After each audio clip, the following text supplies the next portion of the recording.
I used to think silence meant peace. In my marriage, it just meant I'd stopped asking questions.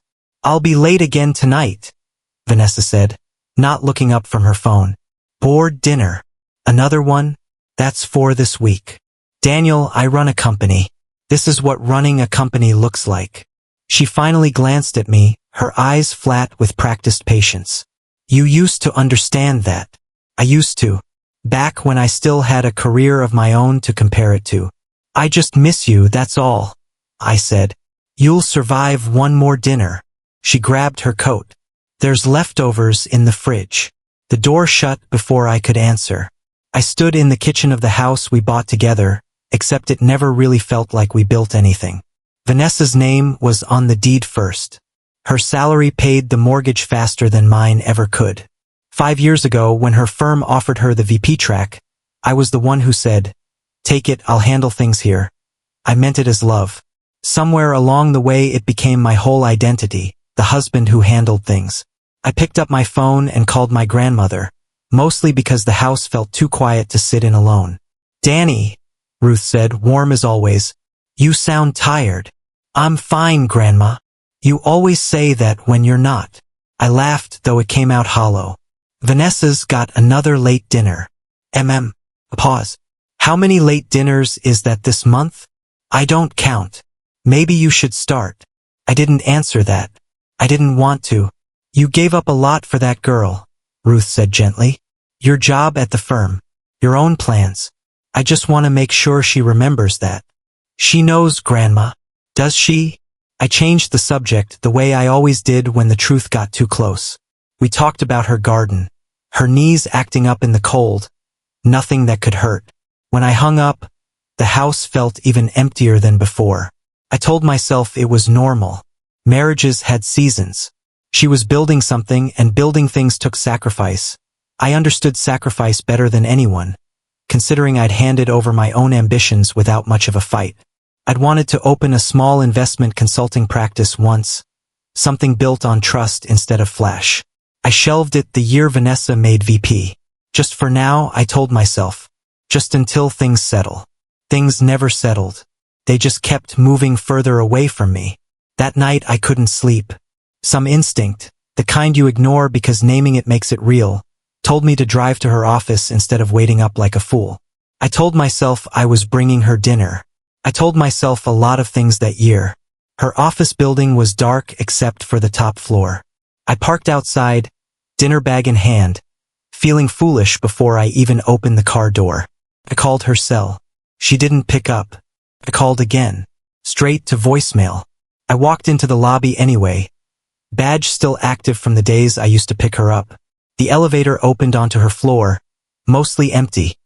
Lights dimmed for the night crew that wasn't there. I heard her voice before I saw her. Coming from her office, door cracked open, laughing. Not her polite laugh. Not the tired laugh she gave me at dinner. A low, easy laugh, the kind I hadn't heard directed at me in over a year. "Stop, you're terrible," she was saying, voice soft, almost playful. "If Daniel heard you say that." A man's voice answered, too low for me to make out the words. Whatever he said made her laugh again. "You always know exactly what to say," she murmured. I stood frozen in the hallway, dinner bag hanging from my hand, listening to my wife talk to someone like that. Like I used to be the one who made her laugh that way, back before handling things became my only job. I didn't walk in. I turned around, took the elevator down, and sat in my car outside the building for a long time, staring at the lit window on the top floor, feeling something inside me finally, quietly, break. I was sitting in the living room when Vanessa got home, dinner bag still on the table where I'd left it, untouched. "You didn't answer your phone," I said. "I was busy." She dropped her keys on the counter, not even looking at me. "I came to your office tonight." Her hand stopped moving, just for a second. "Why would you do that?" "I heard you laughing with someone. In your office. Late at night. Alone." I kept my voice steady, even though nothing inside me felt steady. "Who was that, Vanessa?" She turned around slowly, and something in her face had already changed. The mask was gone. "His name is Marcus," she said. "Marcus Reed. He's my business partner. Your business partner. And yes, before you ask, we're together. Have been for 8 months. I heard the words. I understood them. But my chest still felt like someone had reached in and pulled something loose. 8 months, I repeated. Don't look so shocked, Daniel. You checked out of this marriage a long time ago. You just didn't have the courage to admit it. I checked out? I gave up my career for you. Nobody asked you to. Her voice was flat, almost bored. That was your choice. Don't make it my guilt to carry. 8 months, Vanessa. Were you ever going to tell me? Or was I supposed to keep bringing you dinner while you laughed with him in the dark? I was going to tell you. Eventually. She crossed her arms. Actually, this makes it easier. Since you already know, Marcus and I are moving forward. He's bringing his son, Tyler, to live with us. Starting this weekend. His son.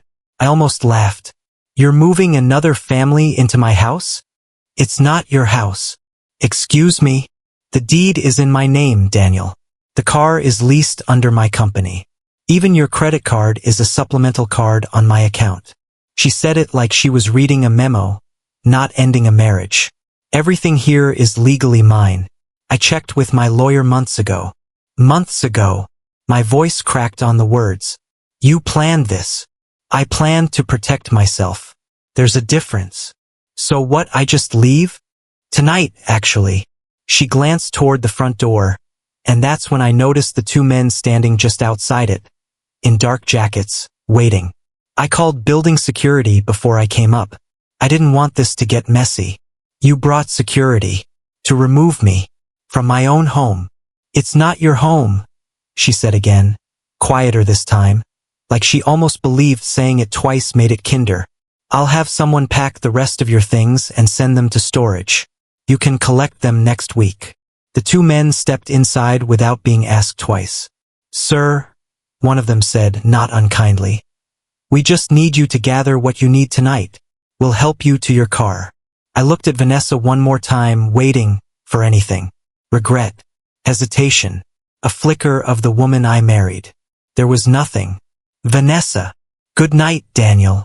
I grabbed the suitcase I hadn't finished unpacking from a work trip 2 weeks earlier, threw in whatever clothes were closest, and let the 2 men walk me out of a house I'd painted, repaired, and paid utilities on for 6 years. The door shut behind me with a soft, final click. I stood on the sidewalk in the cold, suitcase in one hand, phone in the other, watching the porch light I used to leave on for her go dark. My hands were shaking when I dialed.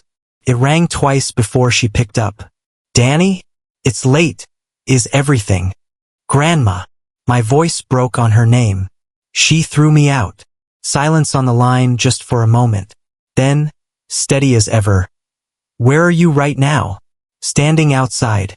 I don't have anywhere to go. You have somewhere to go, Ruth said. You have me. Get in your car and you drive here. Do you hear me, Daniel? The car's leased under her name. She could report it stolen if I... Then leave the car. Call a cab. I don't care how you get here. Just get here. Her voice cracked, just slightly. The first crack I'd heard in my grandmother's voice in years. You are not standing on a sidewalk tonight. Not while I'm still breathing. I looked back once at the house. Porch dark, windows glowing gold with a life that no longer had room for me in it, and started walking toward the corner, toward whatever came next. I never made it to Grandma Ruth's that first night. I got 2 blocks from the house before I remembered my old car. The one I'd owned before Vanessa. The one I kept parked at a storage lot because she said it didn't match our image. 12 years old, dented bumper, engine that coughed on cold mornings. I hadn't touched it in years. That night, it was the only thing that still belonged to me. I called Ruth back once I reached it. I found my old car, I told her. I'm going to sleep here tonight. I don't want you seeing me like this. Daniel Hayes. That is the worst idea you've had all year. I need a night to think, Grandma. Please. She went quiet, then sighed. One night. You call me in the morning, or I'm sending the police to find you myself. I promise. I didn't sleep. I sat in the driver's seat reclined, staring at nothing, running the whole night on a loop. Vanessa's flat voice, the security guards, the porch light going dark. Somewhere around 3 in the morning, I stopped crying.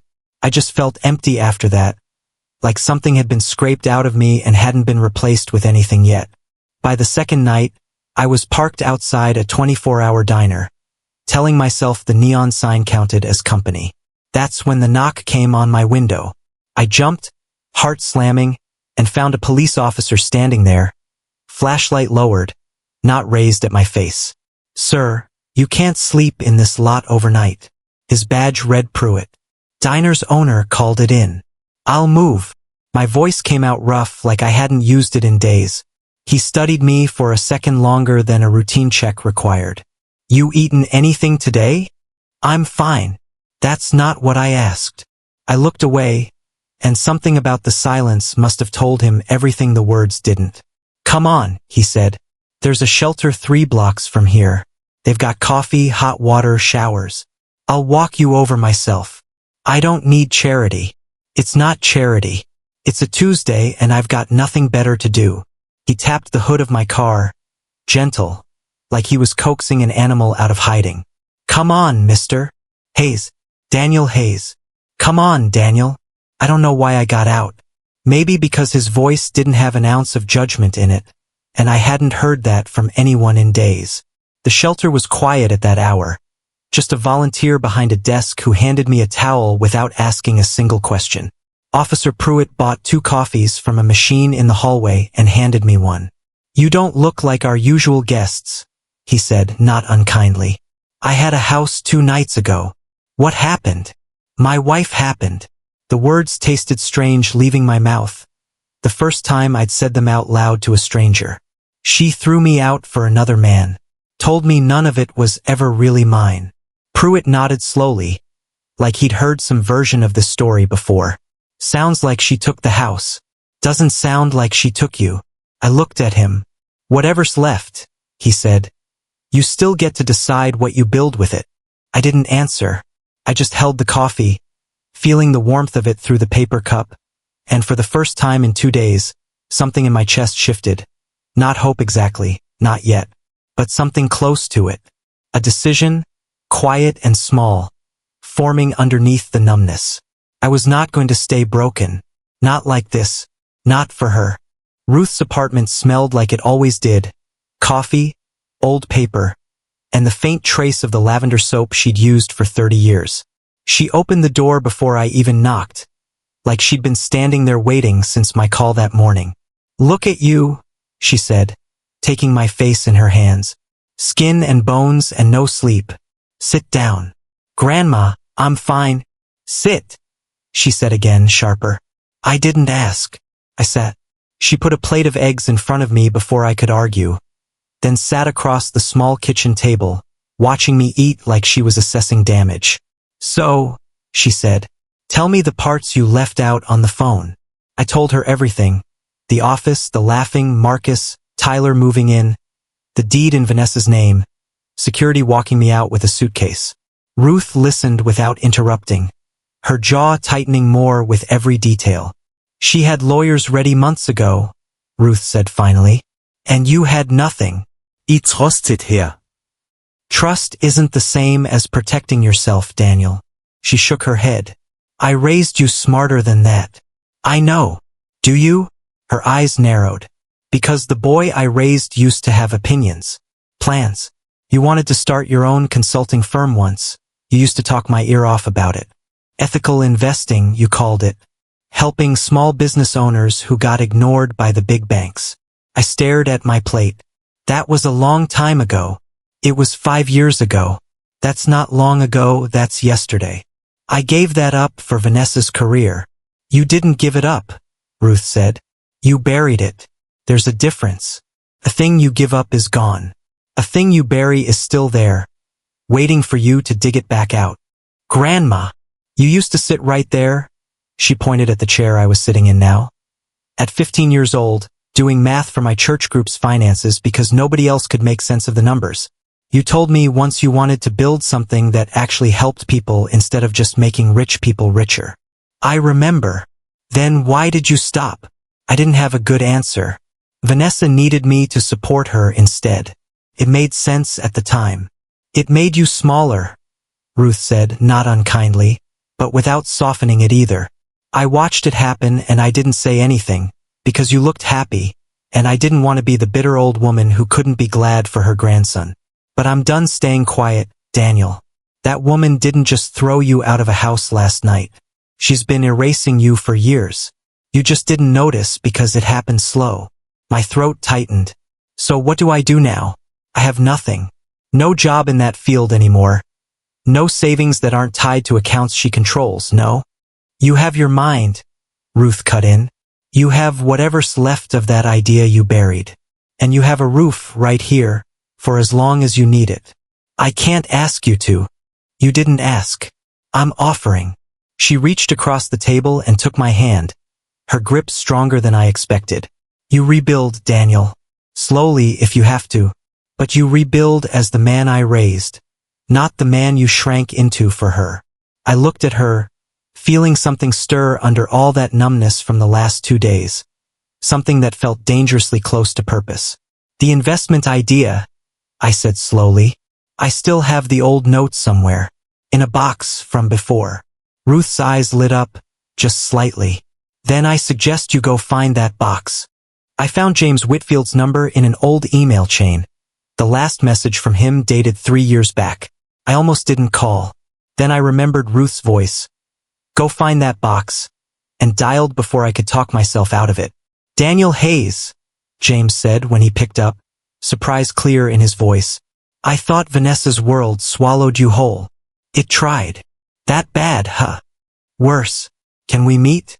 I need to talk to you about something. We met at a coffee shop near his office 2 days later. James looked mostly the same. A little grayer, sharper suit, same skeptical eyebrow he'd had since our college finance classes. So, he said, sliding into the booth across from me, you said this was about a business idea. The consulting platform. The one I used to talk about back in school. His eyebrow rose higher. The ethical investing thing? Daniel, that was 6 years ago. I never stopped thinking about it. I pulled out the folder of old notes, worn at the edges, and slid it across the table. Small business owners get ignored by big banks. Bad credit history, no collateral, no connections. Doesn't matter how solid their business plan is, they get turned away. I want to build a platform that actually evaluates them fairly. Real people looking at real numbers, not just credit scores. James flipped through a few pages, quiet for a moment. This is good work. Genuinely. He looked up. But Daniel, you don't have capital, you don't have a company behind you anymore. And from what you're telling me, you don't even have a car. I know what I don't have. Then what exactly are you asking me? I'm asking you to help me pitch it. You know people. I don't. Not anymore. Everyone I used to know is Vanessa's contact, not mine. James studied me for a long moment. You really got thrown out with nothing. Nothing but a folder of old notes and a grandmother who still believes in me. He exhaled, long and slow. Fine. I'll set up some meetings. But Daniel, I'm not going to sugarcoat this for you. It's going to be an uphill fight. He wasn't wrong. The first meeting was with a small regional bank executive who barely looked up from his phone. Ethical lending sounds nice on paper, he said. But nice doesn't make money. Come back when you have actual capital behind you. The second meeting went worse. A private investor laughed. Actually laughed. When I mentioned I'd have no personal collateral to offer. You want me to trust a man who just lost his house to fund small business loans? That's rich. By the third rejection, I sat in James's car afterward, staring out the window, feeling the numbness from those first nights in my old car creeping back in. Maybe this was a mistake, I said quietly. Daniel, I mean it, James. I don't have the resume anymore. I don't have the credibility. Nobody's going to trust a guy who got escorted out of his own house by security. You're spiraling. I'm being realistic. James turned to face me. You know what's realistic? You built this entire model from scratch alone years ago, and it still holds up today. That's not nothing. That's rare. It didn't matter in there. It mattered to me, James said. I wouldn't be driving you to a third pitch meeting if I didn't believe in this. I turned down 2 client dinners this week for you, Daniel. Start acting like that means something. I didn't answer right away. I thought of Ruth's voice instead. You rebuild as the man I raised, not the man you shrank into for her. Steady in my mind like it had been carved there. One more meeting, I said finally. Let's try one more. That's the spirit. I'm not doing this because I feel confident, James. I'm doing this because I don't have anything left to lose. James started the car. Honestly, that might be exactly what makes the next pitch different. I looked down at the folder in my lap, worn edges, 6-year-old handwriting. An idea I'd buried under someone else's ambitions for far too long. Then let's go dig it up properly, I said. All the way this time. James set up the 4th meeting for a Thursday afternoon at an investment firm I'd never heard of. Sophia Bennett, he told me in the car. She's not like the others. She actually reads the proposals before the meeting. That's a low bar, I said. You'd be surprised how many people don't clear it. Sophia's office was smaller than I expected. No glass walls, no skyline view, just a cluttered desk and a woman who stood to shake my hand instead of gesturing me into a chair from behind her desk. Daniel Hayes, she said. I read your proposal twice. That's more than the last 3 people managed. A small smile. I noticed the model you built for evaluating small business risk. It's not what the big firms use. You're weighing character and consistency almost as heavily as the numbers. Because numbers alone lie, I said. A business owner with bad luck one year isn't the same as a business owner with bad judgment. Banks treat them the same. I don't think that's fair, and I don't think it's smart business either. Where did this come from? College originally. I shelved it for years. I hesitated, then decided honesty was the only currency I had left. I gave up a lot of things for someone else's ambitions. This was one of them. I'm trying to unshelve my whole life, one piece at a time. Sophia studied me for a moment, something unreadable behind her expression. I heard about your situation. Small circles, this city. Then you know I don't exactly come with impressive collateral right now. No, she agreed. But you come with something most people who walk in here don't have. What's that? Precision, and desperation that hasn't curdled into bitterness yet. That combination is rare, Mr. Hayes. She sat back down, gesturing for me to do the same. Here's my offer. I'll fund your startup. Modest amount, enough to get the platform built and a small pilot running. 6 months. 6 months to do what? Prove this works. Real numbers, real repayment rates, real businesses helped. If it holds up, I bring in a bigger round and we scale it properly. If it doesn't, I finished. Correct. She held my gaze. I don't invest out of pity, Daniel. I invest because I think you're right about something the rest of the market is ignoring. Don't make me regret it. You won't. That's what everyone says before they do. I actually laughed, for the first time in what felt like weeks. Fair enough. I'll earn it instead of promising it. Good answer. James was practically vibrating when I got back in his car. Well, 6 months, I said. She's giving me 6 months to prove the model works. Daniel, I know. So what now? I looked out the window, feeling something shift into place inside me. Not happiness exactly. Not yet, but something sturdier. Direction. Now I work, I said. I mean really work, James. No distractions, no half measures. I've got 6 months to build something real out of a life that got thrown in the trash 3 weeks ago. I meant it. Over the following weeks, I turned Ruth's spare room into an office. A folding table, a second-hand laptop James helped me buy, and stacks of notes that grew taller every night. I woke before sunrise and worked until Ruth forced me to stop for dinner. I read through hundreds of small business applications, refining the model line by line, testing it against real numbers from businesses James connected me with. You're not sleeping, Ruth said one night, finding me still at the folding table past midnight. I don't have time to sleep. You'll burn out. I'd rather burn out building something than waste away wondering what I could have built. I didn't look up from the screen. She took the house, the car, 13 years of my life. I'm not letting her take this too. Ruth was quiet for a moment. Then she set a cup of tea beside my laptop and squeezed my shoulder. Then don't stop, she said. Not until it's finished. I didn't. 6 months became the sharpest, most focused stretch of my entire life. Every ounce of heartbreak I couldn't process any other way, poured straight into the one thing that was finally, completely mine. 2 years is enough time to build a different life entirely. By the time James called me on a Tuesday morning, my platform had expanded past the pilot phase into something real. Dozens of small businesses funded, repayment rates that made Sophia's early bet look brilliant instead of reckless. I barely thought about Vanessa anymore. Barely. You're not going to believe who I ran into, James said. Should I care? Karen Cole, Vanessa's mother. That got my attention. What did she want? She asked about you, specifically how you were doing. She looked. James paused, choosing his words. Uneasy, like she wanted to say more but didn't. That's strange. There's more. You remember Marcus Reed. Hard to forget him. Word around the investment circles is that Vanessa's firm is struggling. Badly. Marcus has been pulling money out of the company accounts. Not embezzling exactly, but close enough that it's raising questions. Something about his son, Tyler. Apparently the kid's been in trouble. Legal fees, some kind of settlement. Marcus has been funneling company funds to cover it without board approval. I sat with that for a moment, waiting to feel something. Satisfaction, maybe. Vindication.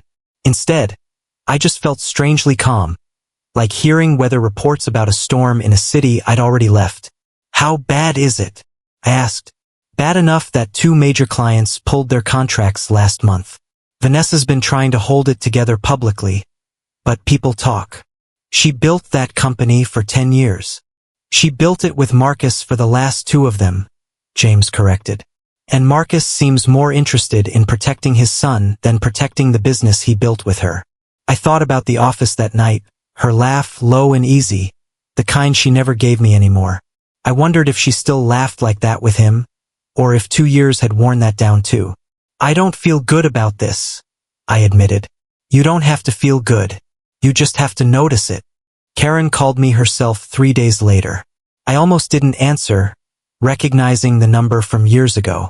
Daniel, she said, voice careful. I hope it's all right that I called. It's fine, Karen. What's going on? I wanted to say. She stopped, started again. I wanted to say I'm sorry for how things ended. I should have said something back then when you two split. I saw more than I let on. You don't owe me an apology. I think I do. Vanessa was my daughter, and I loved her, but what she did to you was wrong. I let my silence look like agreement. Her voice wavered slightly. Things aren't going well for her right now. The company, Marcus, all of it. I'm not calling to ask you for anything.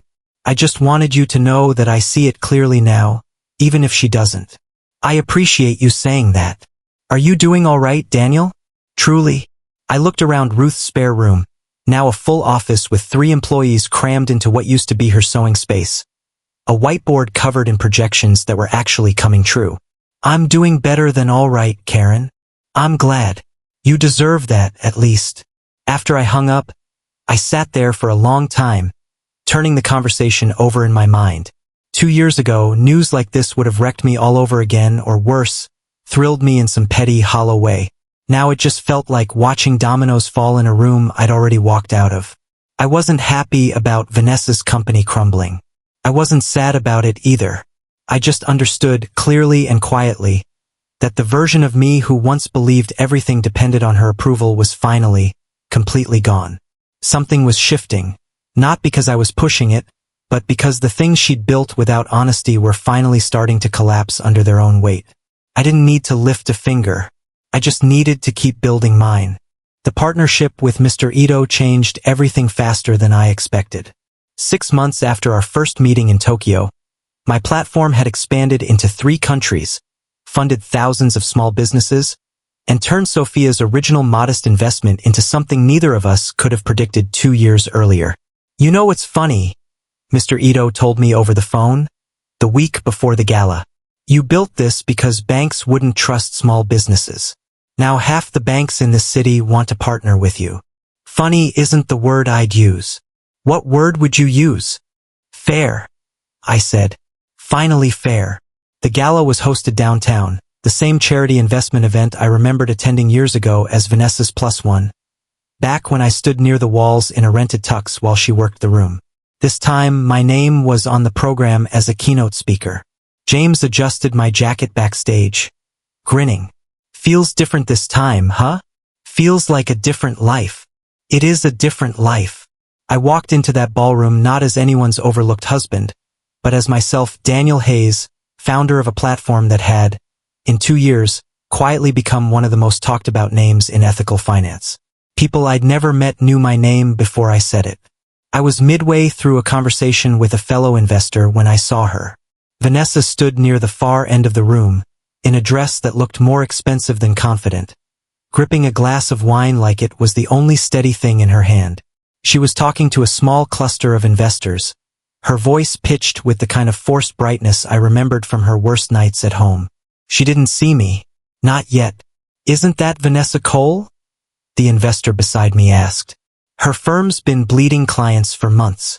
Word is her partner walked off with half the company's liquidity. I'd heard something like that, I said carefully. Rough business. Rough year for her. I watched her a moment longer before excusing myself and moving further into the room. I wasn't there for her. I hadn't thought about her in weeks. Honestly, buried under contract negotiations and Mr. Ito's expansion plans. But some old habit made my eyes drift back toward her more than once that night. It was near the end of the evening when she finally saw me, really saw me, standing near the stage as the host introduced the keynote speaker. Please welcome Daniel Hayes, founder of Hayes Equity Partners.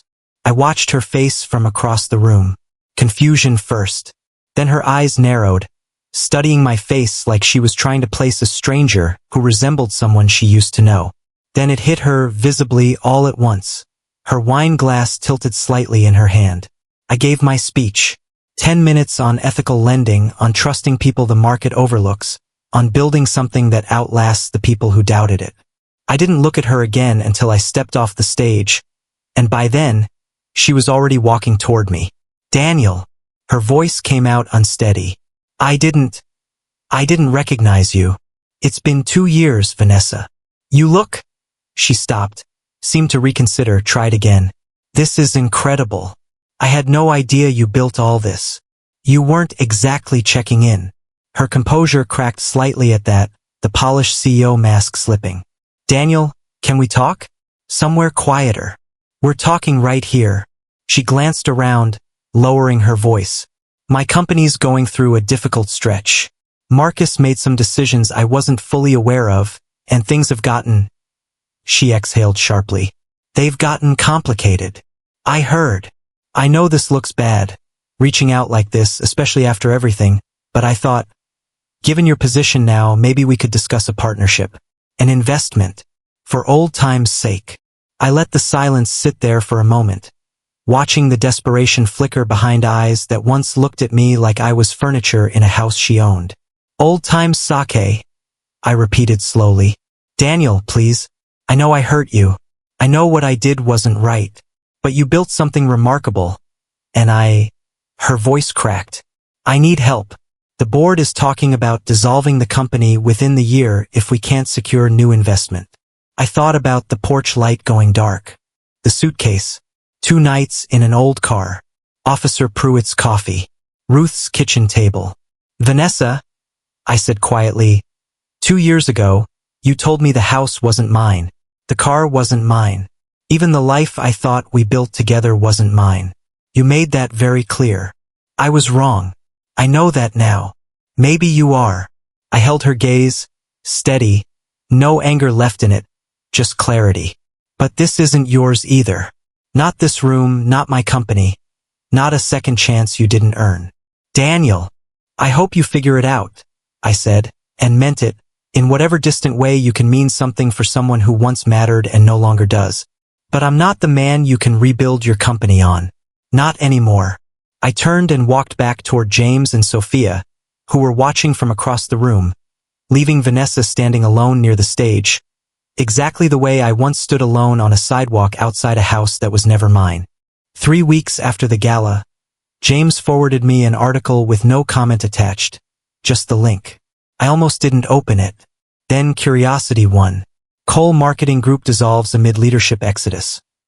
Vanessa's name was in the second paragraph, Marcus's in the fourth, already gone, apparently having left the company 2 months earlier for a wealthier investor in another city, taking Tyler with him and leaving no forwarding contact behind. I called James instead of texting. "You saw it," he said, skipping hello. "I saw it. How do you feel?"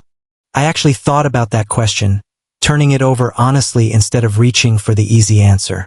Not triumphant. I thought I might feel that. I don't. "What do you feel?" "Finished," I said. "Like a door closing instead of slamming." "She reached out to you again, you know?" Sophia mentioned it. Apparently Vanessa tried contacting a few investors in your circle directly. I heard. Nobody bit. I'm not surprised.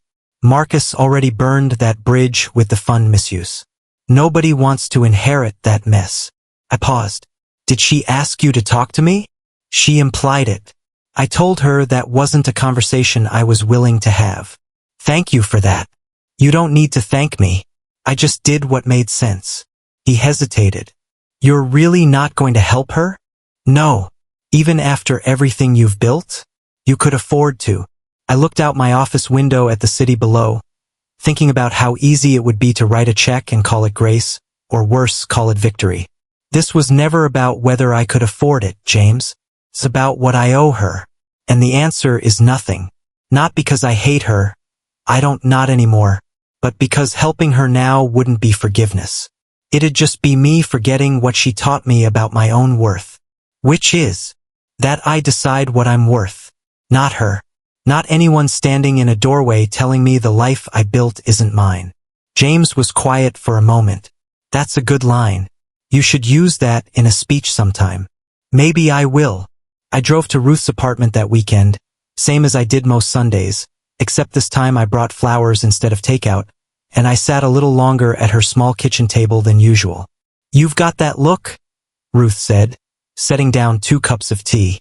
"The thinking too hard look." Vanessa's company folded. Marcus left her for someone with more money. Took Tyler with him. Ruth's eyebrows rose slightly. And I don't feel what I thought I'd feel. No satisfaction. Just quiet. Quiet's not nothing, Daniel. Quiet means you're finally free of her. She wrapped both hands around her cup. 2 years ago you sat in this kitchen with nothing but a suitcase and a folder of old notes. Look at you now. I wouldn't be anywhere without you, Grandma. You know that, right? I gave you a kitchen table and some hard truths. You did the rest. You gave me more than that. My voice caught slightly. You reminded me who I was before I shrank myself trying to fit into someone else's life. I don't think I ever properly thanked you for that. Ruth reached across the table and took my hand, the same way she had that first night, except this time her grip wasn't steadying someone broken. It was holding someone whole. You don't need to thank me, she said. Just don't forget it. Whatever comes next. More money, more success, more people wanting a piece of you. Don't forget what it felt like to have nothing and rebuild it with your own 2 hands. I won't. Good. She squeezed my hand once and let go, reaching for her tea instead. Now tell me about this Tokyo trip. Mr. Ito wants you back out there, doesn't he? I smiled, feeling something settle in my chest that had taken 2 long years to find its place. Yeah, next month. Good, Ruth said simply. Go build something else worth having. I looked around her small kitchen, the same table, the same lavender soap, the same steady woman who'd never once asked me to be anyone other than exactly who I was, and understood, finally, completely, that losing everything hadn't broken me. It had just cleared away everything that was never really mine to begin with.